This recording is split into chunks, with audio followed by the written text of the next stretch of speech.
Welcome to The Explainer. Today, we're going to tackle a question that sounds super simple, but is actually way more complex than you'd think. What is money? I mean, we use it every single day, but what really makes it money? Let's find out. All right, let's just jump right in with a bit of a brain teaser. A Picasso painting, it can be worth millions, right? But does that make it money?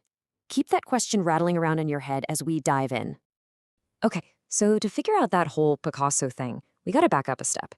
We first need a really clear definition, because money isn't just about the paper or the coins. It's a whole system that has to do three very specific jobs.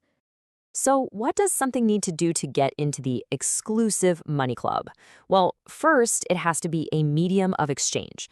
I mean, you have to be able to actually buy stuff with it, right? Easy. Second, it needs to be a unit of account, which is really just a fancy way of saying we can all agree on how to price things with it. And last, it has to be a store of value. It needs to hold its value over time, so it's not worthless tomorrow.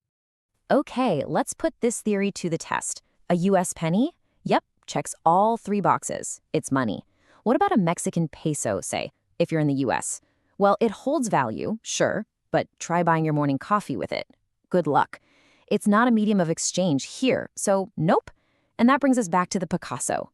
It's an amazing store of value for sure, but you can't walk into a grocery store and trade it for a carton of milk. So, not money. And a credit card? Ah, a trick question. The plastic itself isn't money at all. It's just a tool to access your money.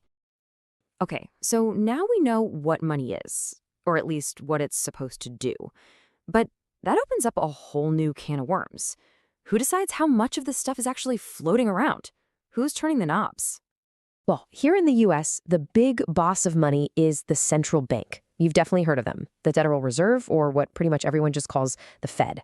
Their main job is to manage the entire nation's money supply, to try and keep the economy running smoothly. So, how in the world does the Fed actually do this? Well, their number one go-to tool is something called open market operations. It sounds way more complicated than it is. When the Fed wants more money in the economy, it buys government bonds from banks. They take the bonds and pump new cash into the system. And if they want to shrink the money supply, you guessed it, they do the exact opposite.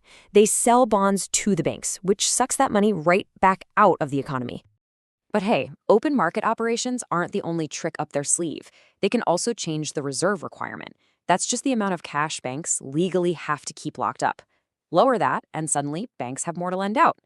The Fed can also tweak the interest it pays banks to just sit on their cash. Pay them more, and they'll probably lend less. And finally, they set targets for the interest rates banks charge each other, making borrowing cheaper or more expensive, which ripples through the whole system. So we've been looking at this from like a 30,000-foot view with the Fed. Now let's get on the ground and walk inside a regular bank to see how all this actually works, because what happens there is kind of mind-blowing. And this quote right here, it really nails the whole concept. It's simple. When we put more money into banks, they have more money to lend out. Our deposits are basically the gas in their tank. Let's make this real. Imagine you've got $100 bills stashed under your mattress. You finally decide to deposit it. Now, the bank can't just lend out that whole $100. Nope, they have to keep a slice of it, the reserve requirement, remember? Let's say it's 10%, so $10. But, and this is the magic part, they loan out the other $90. And then, whoever gets that $90, what do? They probably deposit it in their bank, and the whole thing starts all over again. So what's the result of all this lending and redepositing? It creates this incredible ripple effect called the money multiplier. Check this out. With that 10% reserve rule, your single initial $100 deposit can end up creating up to 10 times that amount, $1,000, in the total money supply. It's wild. But, this amazing power to basically create money out of thin air, it has a dark side, a really risky one. And that brings us to the danger hidden deep inside the system, leverage. All right, let's meet our test subject. We'll call it Happy Bank. This is its balance sheet. On the left, you've got its assets, all the stuff it owns, mostly loans it's made. On the right, you have its liabilities. That's what it owes to people, plus its capital. Capital is the bank's own skin in the game. Its net worth. And you can see both sides add up perfectly. Now, from this, we can figure out a super important number, the leverage ratio. It's just the bank's total assets divided by its own capital. So for Happy Bank, that's 1,000 divided by 200, which gives us 5. What does that mean? It means for every $1 of its own money, the bank is playing with $5 of total assets. Okay, now for the scary part. Let's say the economy hits a rough patch, and just 10% of the people who took out loans from Happy Bank can't pay them back. Poof! Those loans are now worthless. So what does that do to our balance sheet? Well, the asset side takes a hit, right? The value of the loans goes down. But here's the crucial part. The bank still owes its depositors all $800 of their money. That doesn't change. So where does the loss come from? It gets eaten entirely by the bank's own capital, which, as you can see, just got hammered.